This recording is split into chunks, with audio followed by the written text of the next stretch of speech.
Halo, selamat datang kembali di Studio 6062 bersama saya Budi Siswanto. Ini adalah video tutorial tips dan trik Microsoft PowerPoint, lanjutan dari video saya yang pertama. Silahkan lihat di sini. Langsung saja kita simak video tutorial berikut.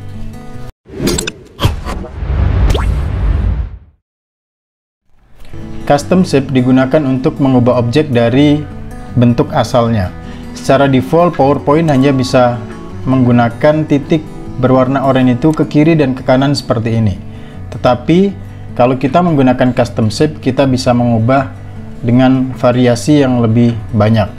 Caranya adalah klik objek tersebut, kemudian pilih format, dan di sini ada namanya edit shape. Atau klik kanan di objek, kemudian pilih edit point. Ketika di edit point, maka di setiap pojokan itu ada titik berwarna hitam. Dan itu kalau kita klik, akan keluar lagi titik berwarna putih seperti itu, sehingga kita bisa mengubahnya sesuai dengan keperluan. Mob transition digunakan untuk memberikan animasi pada satu objek atau teks, tetapi menggunakan dua slide yang berbeda. Seperti pada slide saya ini, kemudian saya membuat satu duplicate slide, di mana slide yang kedua ini saya ubah posisinya seperti ini. Kemudian masuk ke menu transition dan pilih mob transition.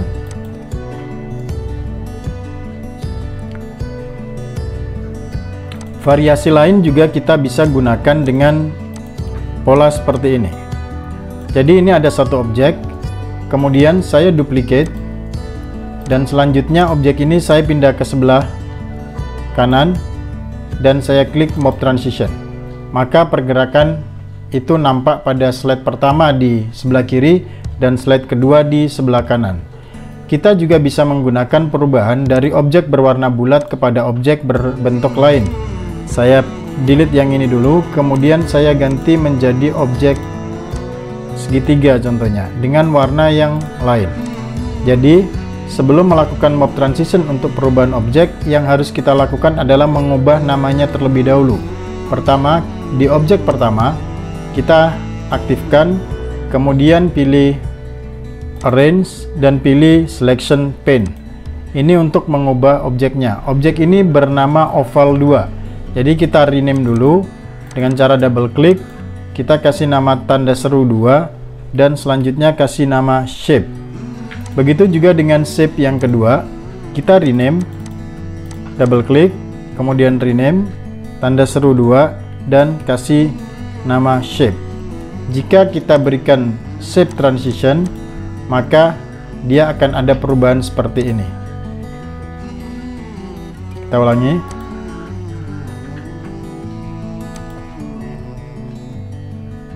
Chart animation digunakan untuk memberi animasi pada sebuah carta yang ada pada slide.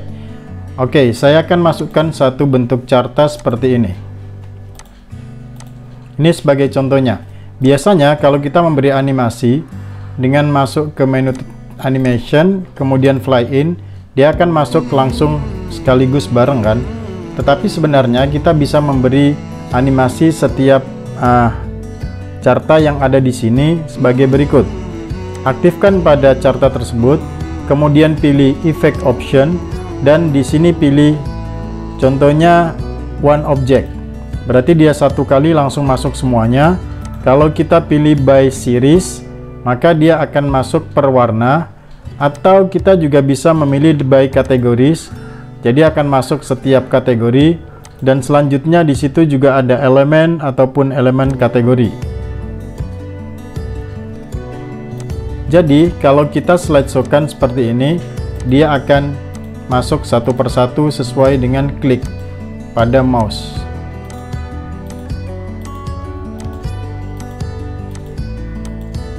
Tergantung dari jenis animasi kategori apa yang kita gunakan pada sequence di sini. Remove background digunakan untuk membuang bagian tertentu pada sebuah gambar. Ini dimaksudkan untuk mengganti sebuah background tertentu. Baik, saya masuk ke insert dan ambil gambar dari online saja. Masuk menu picture, kemudian online picture. Saya akan ambil satu topik di sini. kemudian saya pilih gambar yang ini. Oke, saya akan ambil bagian pepohonannya saja, yang bagian langit dengan airnya saya akan buang. Aktifkan objek, kemudian pilih remove background. Nah, di situ akan ada warna purple, itu adalah yang akan dihilangkan. Sementara yang bagian non purple akan tetap berada di sini. Untuk mengaturnya kita bisa menggunakan tanda plus atau minus itu. Kalau plus adalah untuk menambah seperti ini. Kita tarik saja. Nah, seperti itu. Kalau ada bagian-bagian tertentu kita bisa buat seperti ini, kita garisi saja. Oke. Begitu juga yang ini. Nah, karena saya tidak mau bagian warna air itu, maka yang harus saya lakukan adalah mengambil yang tanda minus. Ini saya buang ya. Nah, di sini saya kasih tanda ini.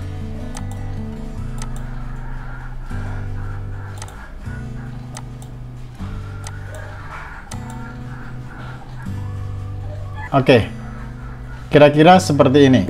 Kemudian kalau sudah, keep change. Selanjutnya saya akan crop gambar ini dengan memilih menu crop, dan saya tarik ke bawah seperti ini. Kemudian yang dari bawah saya tarik ke atas seperti ini. Jadi yang tertinggal adalah gambar itu saja.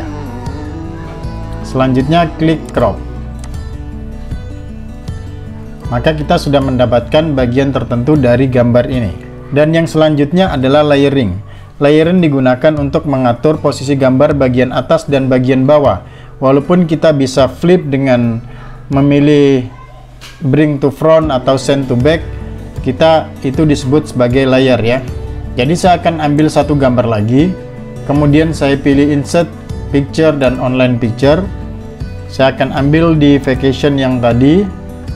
Selanjutnya saya akan ambil gambar yang ini. Oke, seperti bisa dilihat ini ada pemandangan seperti ini, dan di sana terlihat ada satu pulau. Ini sebenarnya ada dua gambar ya, yaitu ini yang layer bawah dan ini adalah layer yang atas. Tetapi saya akan menjadikan background yang ada payung ini berada di belakang dengan cara klik kanan, kemudian send to back. Maka gambar yang di atas itu akan kelihatan seperti itu. Nah, supaya lebih kelihatan realistik, saya akan kecilkan gambar ini. Selanjutnya saya akan mengganti pulau tersebut dengan resort ini. Saya letak di sini. Kemudian saya besarkan sedikit sampai ke payung. Dan saya posisikan. Sehingga seakan-akan jauh di pemandangan sana itu terdapat resort di seberang laut tersebut. Oke, demikian adalah 5 tips dan trik Microsoft PowerPoint pada bagian kedua. Dan setelah ini saya akan melanjutkan pada tutorial yang berikutnya. Terima kasih telah menonton. Dan untuk mendukung channel ini silakan klik subscribe, berikan komentar serta like atau share video berikut. Selanjutnya saya akhiri, sampai jumpa lagi. Bye.